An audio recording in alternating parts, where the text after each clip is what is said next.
Saudações, hoje é 4 de fevereiro de 2024 e viajando no tempo, a live que eu gravei ontem falou sobre uma temática que me trouxe a ideia deste vídeo aqui. Apesar de eu vou lançar esse vídeo aqui no dia 5, eu espero ter gravado a live já. Então, ontem e amanhã, hoje à noite, né? De qualquer modo, quando eu mexi com os termos narco e pentecostalismo e narco-sionismo, eu me dei conta que de narco para narco é muito próximo, né? Então se poderia falar num anarco-sionismo, que de fato existiu, uma vez que houve um momento na formação do Estado de Israel, onde não havia um governo claramente estabelecido, e era um ambiente um tanto quanto anárquico, inclusive com direito a muitos ataques terroristas, né? Mas também existe um narcocapitalismo. Esse de fato existe. Afinal, sendo o capitalismo uma atividade econômica, o fato de você utilizar o tráfico de drogas de uma forma capitalista é perfeitamente compatível. O que de fato não existe é o anarcocapitalismo, né? Necessariamente. Porque mesmo em um narcocapitalismo, você vai ter algum grau de ordem estabelecida, e não estou falando apenas daqueles estados paralelos criados pelo narcotráfico, mas via de regra, esses estados também se dão em relação com um fenômeno econômico que é basicamente estatal. Ou seja, ou eles vão acontecer grandes cartéis, como por exemplo em cartéis colombianos ou mexicanos, ou aqui mesmo no Brasil, no Rio de Janeiro, mas são zonas de falta de presença estatal, mas dentro de uma área estatal maior, até porque para você ter um grande mercado consumidor, esse mercado consumidor vai exigir estruturas mais bem embasadas de sociedade que são invariavelmente estatais. E apenas para lembrar pela milionésima vez que anarcocapitalismo, literalmente falando, é um absurdo em termos. Não é possível haver atividade capitalista numa sociedade anárquica. Ela pode até passar por um local anárquico, sim. As rotas de tráfego podem passar por zonas anárquicas. E elas podem até ser produzidas em zonas mais ou menos anárquicas, porque na realidade são anárquicas no sentido político mais amplo, né? Mas elas estão sob o controle de uma direção do próprio narcotráfico. Então existe uma organização, existe um comando, existe uma forma de governança dessa hierarquia. Mas por fim, elas têm que ser vendidas em grandes mercados consumidores. Esses grandes mercados consumidores, invariavelmente, especialmente mercados ricos, né, que são o principal destinatário, são mercados em sociedades, evidentemente, estatais, com grandes estados formados. Bom, mas eu tenho um vídeo alegando por que o anarcocapitalismo é um absurdo em si, porque não é possível haver atividade capitalista de monta significativa em um ambiente totalmente anárquico. Você pode ter pequenas atividades econômicas, mas o capitalismo pressupõe basicamente investimento. Você tem que ser capaz de haver uma previsão de retorno dos seus capitais. E para que haja alguma previsão, tem que haver alguma regularidade. Regularidade pressupõe regras, e regras no ambiente econômico, em larga escala, infalivelmente vão levar à formação de um Estado. A não ser em microambientes muito pequenos, cujo ordenamento pode não ser considerado um Estado, mas ainda assim é um ordenamento que assume alguma espécie de governança e sim, necessariamente, algum tipo de imposição, algum tipo daquilo que os liberais vão gostar de dizer de princípio de não agressão, né? Porque afinal, nesses ambientes menores, ainda aquém da formação de um grande Estado, é onde predomina ainda de forma muito mais aberta a invasividade, né, de grupos mais fortes que vão impor sua ordem, impor suas vontades sobre grupos mais fracos. Então isso é meio que inevitável. O que nos leva à reflexão, trazer de novo, mas de um ponto de vista um pouco diferenciado, o motivo desse absurdo, né? Porque havendo um estado inicial qualquer, invariavelmente há uma desigualdade. Uma desigualdade nem que seja de capacidades, de aptidões, ou de vontades, ou de interesses. Não, essa desigualdade sempre existe. Essa desigualdade invariavelmente vai levar a grupos mais capacitados que outros, ou pelo menos a indivíduos, mas normalmente a grupos. E infelizmente, dado um defeito terrível da capacidade humana para se organizar de uma forma minimamente harmoniosa, invariavelmente vai haver grupos impondo suas vontades sobre outros grupos. Então, esse princípio de não agressão ele é violado desde sempre, desde o mundo natural. A violação desse princípio é característica quase que estrutural da existência humana, infelizmente.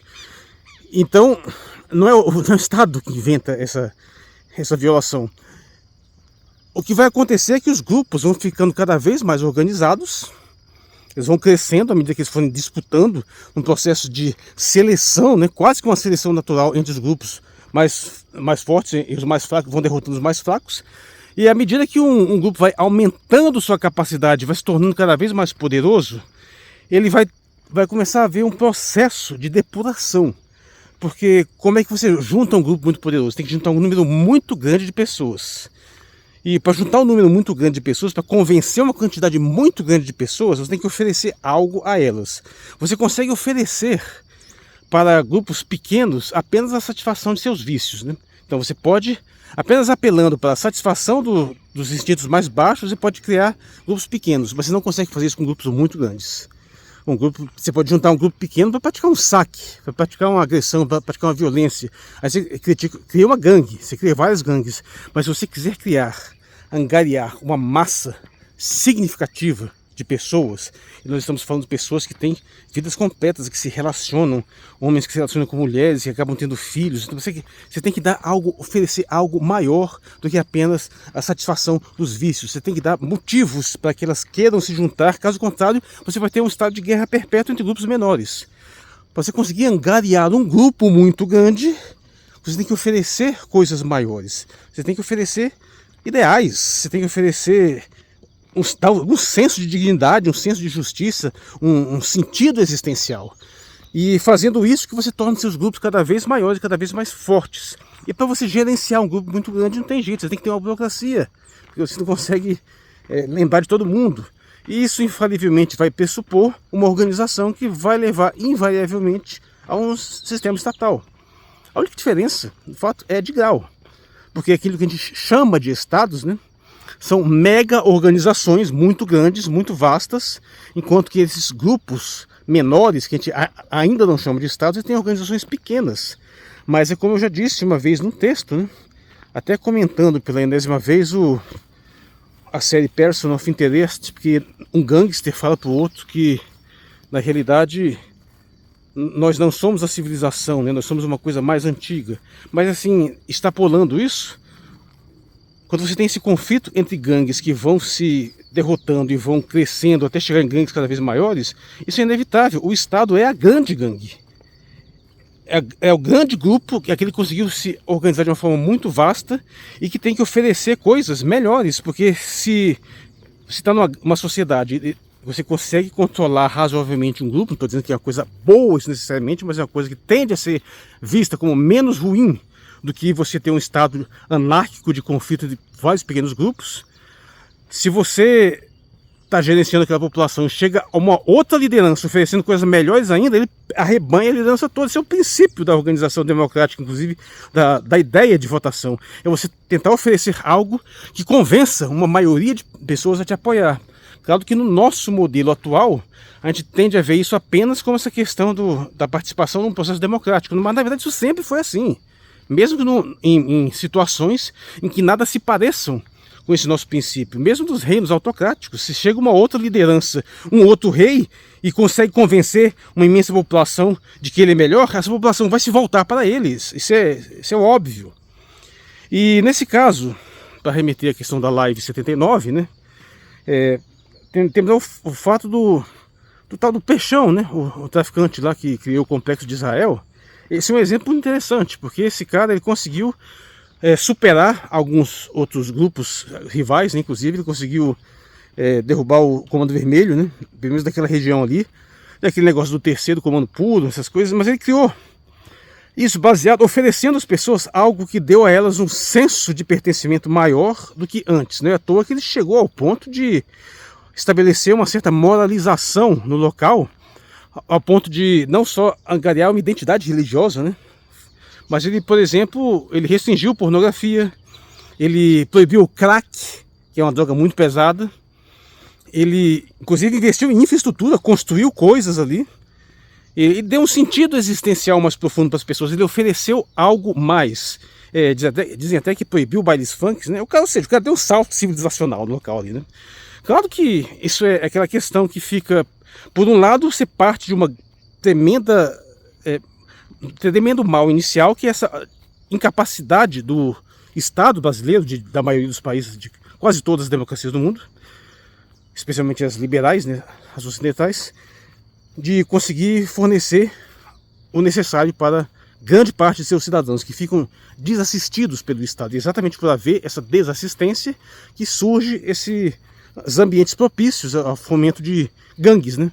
O que a gente vai chamar, na verdade, do crime, do narcotráfico, crime organizado, nada mais é do que a sociedade tentando buscar a sua forma de autorregulação. São esses agentes que vão criar grupos menores para estabelecer essa dinâmica de forças que tentam impor algum grau de ordem num determinado local e vão crescendo, surgindo gangues maiores.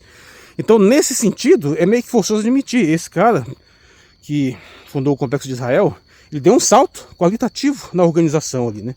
Ou seja, há um mal envolvido, claro que há, mas é um mal que na verdade está tentando superar um mal maior, que é a desorganização total, a completa omissão do Estado. É claro que se há uma redução desse problema em algum grau, posteriormente vai surgir outro, né? Porque os grandes males para serem produzidos, os monumentais, também exigem grandes organizações, né?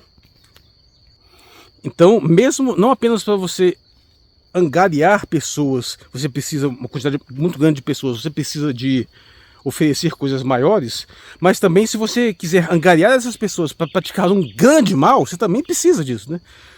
Não é um simples saque, pode ser o extermínio de uma civilização inteira, pode ser a destruição total, você precisa de muita força para fazer isso, para promover uma invasão, uma guerra de larga escala, um mega genocídio. Então, naquele caso, você tinha um mal inicial, que é a falência do Estado numa determinada região da sociedade, que ele não conseguiu dar a devida assistência. Surgiu uma organização que deu até um salto de qualidade no momento local, mas em última instância isso vai acabar servindo a uma coisa mais problemática ainda, né? Porque essa mentalidade acabou se direcionando para apoio a um processo mais abrangente de manipulação, dos quais a maioria desses sujeitos que estão envolvidos nisso também não tem a menor noção, que é serem cooptados por uma grande gangue, que é a gangue sionista, de indivíduos muitíssimo ricos, que vão ter propósitos bem diferentes do que aqueles propósitos que têm em mente as pessoas que se deixaram levar por essas noções. Mas isso está explicado em grande parte na live 79. O meu foco aqui agora é voltarmos para a questão do nosso queridíssimo Milei aqui, né, que está fazendo esse favor de demonstrar isso de uma forma cristalina, né? O anarcocapitalismo é uma coisa tão absurda, mas tão sem noção, que mesmo quando você surge uma liderança anarcocapitalista assumindo o controle do Estado, que já é uma contradição, claro, né, porque está usando a máquina estatal, ele não demora a ficar auto-evidente todo o seu delírio. Para começar, o sujeito, por exemplo, disse que vai apoiar a Ucrânia. Ele vai apoiar a Ucrânia com o dinheiro dele? Não, né? Ele vai usar o dinheiro do contribuinte argentino por meio do Estado para fazer uma coisa que pode apostar que a maioria do povo argentino não é a favor. Ou seja, o cara está roubando do povo, né? É aquele princípio de não agressão sendo violado, que negócio de usar o dinheiro dos outros para atender o interesse ou seu de um determinado grupo. Tá aí o anarcocapitalista aí, né? Mas não só isso. Ele está a serviço do grande império, do maior de todos os estados, da maior de todas as gangues, que cresceu tanto que se degenerou, que é o Império Norte-Americano. Ou seja, o sujeito que vem falar em que Estado, tudo de ruim vem do Estado, está apoiando o maior Estado do mundo, que é o Império Norte-Americano, que é uma mega gangue. Ou seja, ele passou do nível de tolerância básica, né, que é aquela questão de você gerenciar um Estado local, para atender uma população local. Ele já passou desse nível, já está no nível da violação dos outros povos, porque, curiosamente, os sionistas têm tido a cara de pau de dizer que o sionismo é a autodeterminação do povo de Israel. A autodeterminação dos povos, esse conceito que está na nossa Declaração Universal dos Direitos Humanos, na nossa Constituição, é um conceito extremamente simples, não tem dificuldade para se entender isso. É a ideia de que você não deve interferir no modo como um povo se gerencia. Mas isso, obviamente, há uma contradição em você fazer isso, violando o autogerenciamento, ou a autodeterminação de um outro povo. É aquela questão, você pode ser livre, você deveria ser livre, mas não violando a liberdade alheia. E o sionismo, evidentemente, é uma ideologia que acabou promovendo uma violação brutal da autodeterminação de um outro povo, sem entrar nos meandros da questão histórica, porque realmente tem um problema aí. Eu sempre digo que a formação do Estado de Israel poderia ter sido feita de uma forma sustentável, de uma forma justificável, mas acabou isso não acontecendo, acabou gerando esse desastre que está aí, né? Mas o fato é que Sion Milei apoia um Estado, que é o Estado de Israel, claro, como se não fosse um Estado, e apoia o mega império norte-americano, que é o Estado que impõe regras violentas contra o planeta inteiro, determinando quem pode e quem não pode ter, inclusive armas nucleares, né? O mesmo sujeito que vai dizer que o Estado não deveria dizer quem pode ter arma de fogo em casa, é o sujeito que vai apoiar o império que vai dizer quem pode e quem não pode ter arma nuclear. Por exemplo, um império que invade outros países, causa destruição, morte, escravidão, massacre, assim como foi seu Império Britânico, e o sujeito apoia isso, é um anarcocapitalista. Mas o problema é que não tem outro jeito. Não tem como isso não acontecer. Isso está na essência. Porque o anarcocapitalismo, sendo uma ideia absurda, ele só pode se manifestar na realidade por meio de posturas contraditórias. Porque o absurdo está na sua própria essência.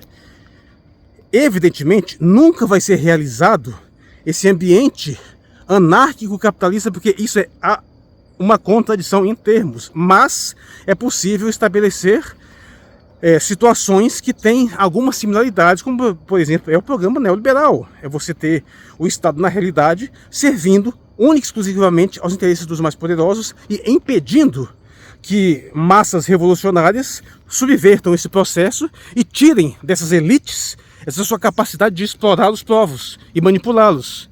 E o anarcocapitalista, que tem a cara de pau de se fingir de adversário de um grande mal que é o Estado, nada mais vai ser do que um peão, um serviçal, um lacaio desse mega Estado imperial mundial que tenta ferrar com o planeta inteiro. Essa é a praga da mentalidade, do retardamento, da boçalidade, da estupidez, da canalice do anarcocapitalista. Eu sou Marcos Valério XR, no dia 4 de fevereiro de 2024. Muito obrigado por sua atenção.